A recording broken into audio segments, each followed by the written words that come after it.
माघ महात्म्य 15वां अध्याय।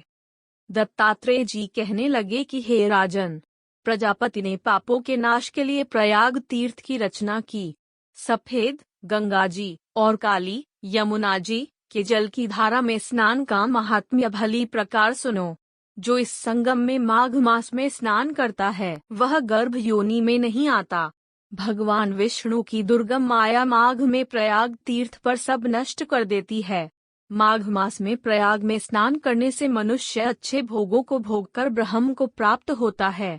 माघ मास तथा मकर के सूर्य में जो प्रयाग में स्नान करता है उसके पुण्यों की गिनती चित्रगुप्त भी नहीं कर सकता। 100 वर्ष तक निराहार रहकर जो पुण्य प्राप्त होता है वही फल माघ मास में 3 दिन प्रयाग में स्नान करने से होता है, जो फल 100 वर्ष तक योगाभ्यास करने से मिलता है।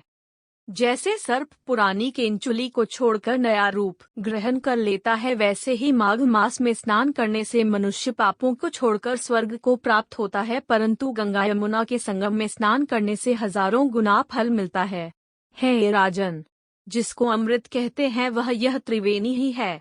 ब्रह्मा, शिव, रुद्र, आदित्य, मरुतगण, गंधर्व, लोकपाल, यक्ष, गुह्यक, किन्नर, अनिमादि गुणों से सिद्ध तत्वज्ञानी, ब्रह्मानी, पार्वती, लक्ष्मी, शची, नैना, दिति, अदिति, संपूर्ण देव पत्नियां तथा नागों की स्त्रियों, घृताची, मेनका, उर्वशी, रंभा, तिलोत्तमा, अप्सरागण और सब पितर, मनुष्यगण कलियुग में गुप्त और सतयुग आदि में प्रत्यक्ष सब देवता माघ मास में स्नान करने के लिए आते हैं।